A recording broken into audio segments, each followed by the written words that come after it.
কে কে এরকম লাউ দিয়ে ডাল রান্না করো আপুরা কমেন্টে জানাতে পারো। আর ডাল দিয়ে লাউ দিয়ে রান্না করবো, সিদ্ধ হওয়ার জন্য দিয়ে দিব ডাল। ডাল সিদ্ধ হওয়ার জন্য দিয়ে দেবো পানি। ডাল সিদ্ধ হওয়ার জন্য দিয়ে দেবো লবণ কুচি, দিয়ে দেবো 3টা কাঁচামরিচ ফালি। আসসালামু আলাইকুম গাইস, আপনারা সবাই কেমন আছেন? সিদ্ধ হওয়ার জন্য ঢাকনা দিয়ে ঢেকে দেবো। সিদ্ধ হয়ে গেছে, একটা ঘুটনির সাহায্যে ডালটা ফুটিয়ে নেব।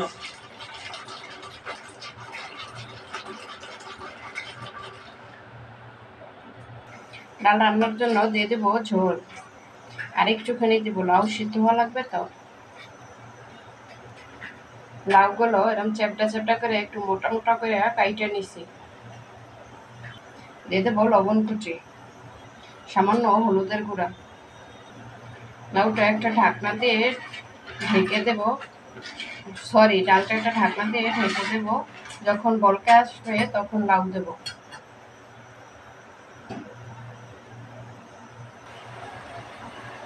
ডালটা বলকে আসছে,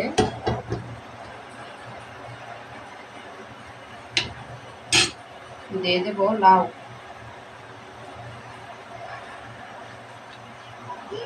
লাউ দিয়ে 10 মিনিটের মতো জাল দিব, তারপরে ডালটা ফোড়ন দিবে। সিদ্ধ হওয়ার জন্য ঢাকনা দিয়ে ঢেকে দেব। লাউ দেওয়ার পরে ডালটা কিন্তু বলকে আসছে, আর 5 মিনিট লাউটা ঢাকনা দিয়ে ঢেকে রাখবো। বেশি ঢেকে রাখলে লাউটা আবার শুয়া হয়ে যাবে। ডালটা আবার একটু নাড়াচাড়া করে নেব। লাউটা প্রায় সিদ্ধ হয়ে আইছে।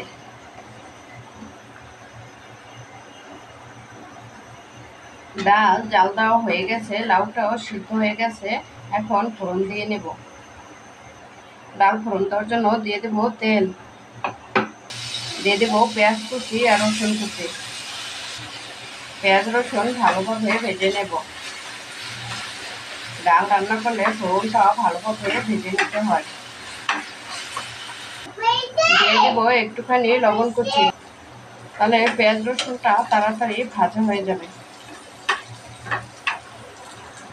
পেঁয়াজ রসুনটা ভালোভাবে ভাজা হয়ে গেছে। এই ফোড়নের ভিতরে দিয়ে দিব ডাল। ডাল রান্না হয়ে গেছে। কে কে এরকম লাউ দিয়ে ডাল রান্না করেন কমেন্টে জানাবেন।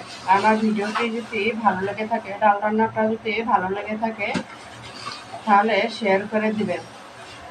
আল্লাহ হাফেজ।